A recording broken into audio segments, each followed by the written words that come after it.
For those, there's a lot of our viewers who would be like, they're kind of still in that tough circumstances and they're waiting for the luck to arrive and they're wondering, I've got dreams and the dreams aren't happening fast enough. Like, what advice would you offer them? Don't be too hard on yourself and be patient. It's a kind of a mix that you have to go through, a bit of a dance.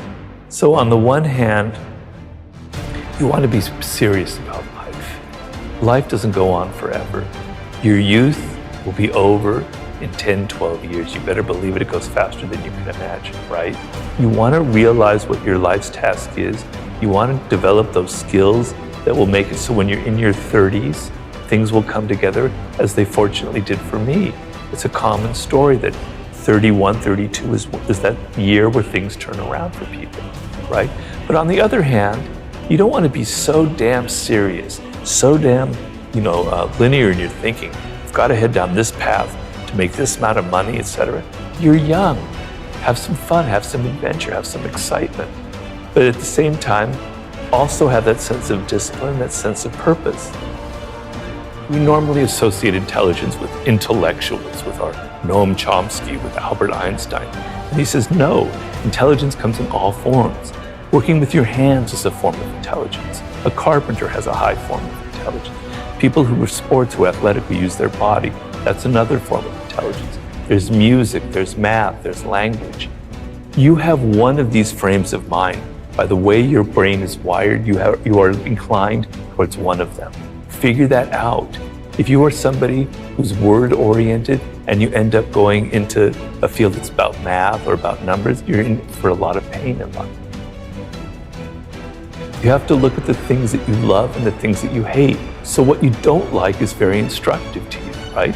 You're looking at things that are very powerful inside of you, that are emotional. They're not intellectual, they're feelings, they're emotions. They're visceral things that you connect to.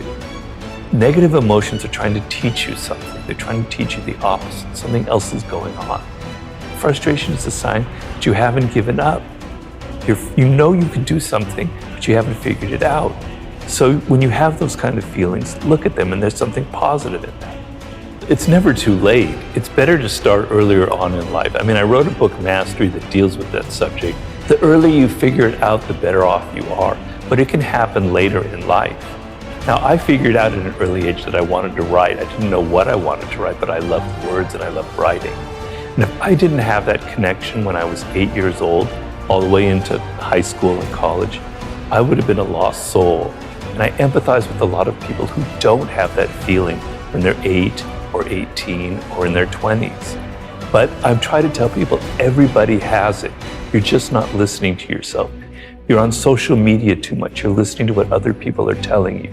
You're listening to what your parents told you should be doing in life. You're listening to what your friends think is cool. You're listening to what the culture is all about, the entertainment industry, etc. You got to cut all that bit out. You got to listen to yourself. And you got to be a bit bold. And you have to embrace what makes you different. I say what makes you weird because I know personally I'm a very weird person. I like it. I don't mind being weird. I use it to my advantage. I put it in my books. You have weirdness to you, whoever you are. Things that you might sometimes be a little bit ashamed or embarrassed or uncomfortable with, right? But you shouldn't be. What makes you different, what makes you particularly strange, if you want to use another word, is your strength, is your source of power. You've lost touch with it. Let's go back and try and find it. And that's the whole problem here. How do you find it? Well, it's a process. You have to be patient. It's not going to come like a light bulb in your head. I was meant to do this. I was meant to write the 48 Laws of Power. That's not how it works. It takes time. To do anything in life takes time and hours and patience and work. I recommend starting a journal and such and writing down some of the things that I think are important to you.